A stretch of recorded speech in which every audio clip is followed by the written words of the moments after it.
The story of Judaism begins with a shepherd named Abraham and his wife Sarah. They lived almost 4,000 years ago in the ancient land of Ur, in what is now Iraq. At the time, the people of Ur worshipped many gods, including gods of fire, water, and sky. According to a Jewish legend, Abraham began to wonder which of these guys was the one true God. One day, the sun was shining. Abraham decided that the sun must be God. When the sun went down and the moon arose in the sky, he decided that the moon was God. But when the moon vanished the next morning, Abraham decided that there must be a power even greater than the sun or moon, greater than all living things. He thought this great invisible power must be the one true God. In his time, this one true God spoke to Abraham and made a covenant or agreement with him. God promised to bless Abraham and Sarah and led them to a far away called Canaan. In return, Abraham promised that he and his family would always be faithful to God. From then on, Abraham and his descendants believed in only one God, a God who enters every human life in a personal way. This was a stunning new idea, one that made Judaism different from all the other religions of the time. After Abraham and Sarah reached Canaan, their son Isaac had a son named Jacob, who would later be called Israel. As the century passed, Abraham's descendants came to be called Israelites. The Israelites eventually left Canaan because of a shortage of food. About 500 years after Abraham's death, they were living in Egypt. At first, the Egyptians treated them well, but the Israelites grew too numerous, and the Egyptian ruler forced them into slavery. According to Jewish history, one God spoke to an Israelite named Moses. God told Moses that he would lead the Israelites out of Egypt and back to the promised land of Canaan, the land God had promised to Abraham long ago. Moses went to Egypt, the Egyptian king, and asked him to free the Israelite slaves. When the king said no, God caused 10 terrible plagues to happen to the Egyptians, including a hailstorm, an infestation of locusts, and worst of all, the death of every firstborn son. Finally, the king begged Moses to lead his people away.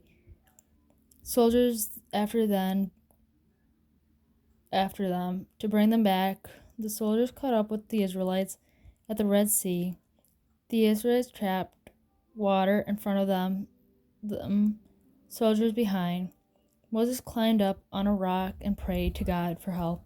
Then he stretched his hand over the water and they parted. The Israelites crossed safely to the other side, and the waters returned down, drowning the soldiers. At least the Israelites were free from slavery for the next 40 years. They wandered in deserts, learning how to be a free people under the leadership of Moses and God. During the time, God gave 10 laws to Moses to give to the Israelites. These laws, called the 10 Commandments, were carved into stone tablets. They told the Israelites how they should behave in their daily lives. Moses died before his people reached the Promised Land, but after his death, the Israelites carried the stone tablets bearing the 10 Commandments into Canaan, and there they built a great nation. The 10 Commandments became a core of Judaism, holy book, which the Jews called Tanakh, or Bible. The first 5 books of the Bible are called the Torah, which means teaching. Many Jewish people believe that God gave these 5 books directly to Moses. The Torah includes some of the humanity's greatest stories. It tells that God created the world in 6 days and rested on the 7th. It tells the story of Abraham and Adam and Eve in the Garden of Eden, and their son Cain killing his brother Abel, of Noah and the ark. And Torah tells Jews how they should live their lives and tells history of their people. The Torah is the most important object in every synagogue or Jewish meeting, place of worship. It is handwritten in Hebrew, an ancient language of the Jews. on long scrolls of parchment paper during worship service led by a rabbi, the spiritual leader of synagogue. Worshippers read out loud from the Torah.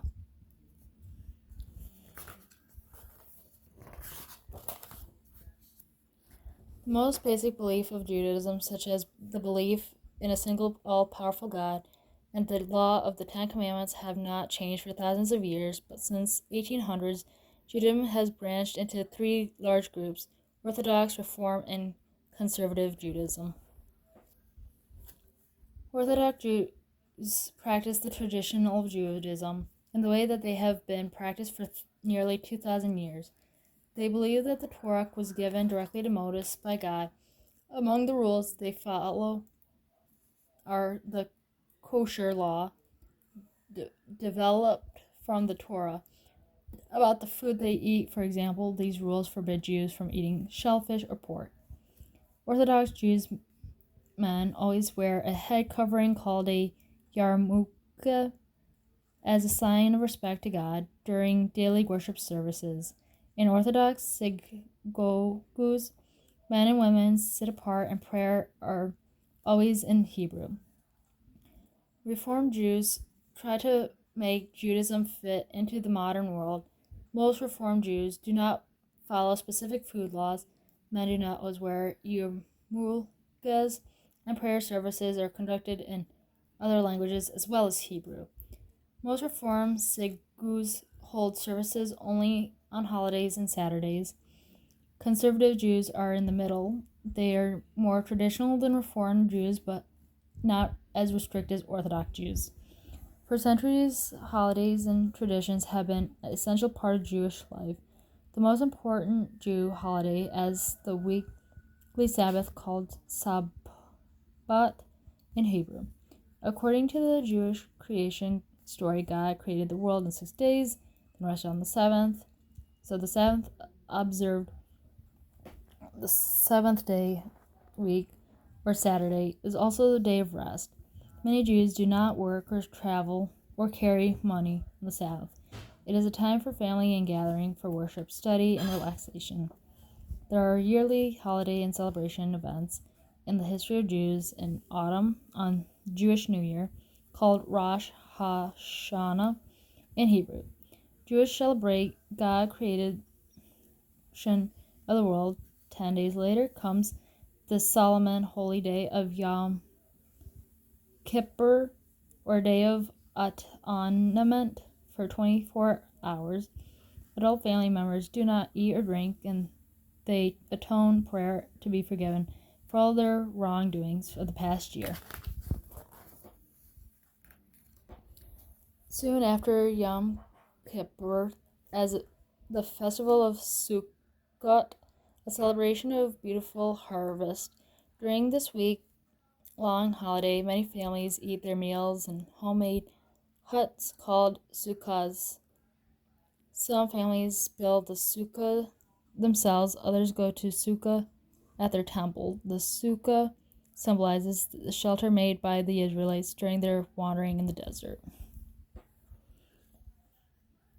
Other holidays also honor events in ancient Jewish history. The 8-day holiday of Chanukah, which usually falls in December, celebrates the one time when a small band of Jewish drove a mighty army out of ancient Jerusalem.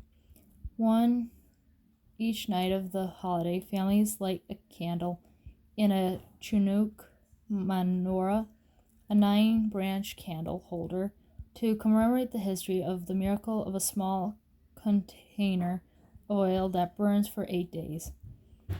The spirit holiday of Purim celebrates the time Queen Esther saved the Jews from ancient Persia from destruction by a powerful wicked man named Haman. The biblical book of Esther is read aloud in the synagogue, and children sometimes dress up and reenact the story.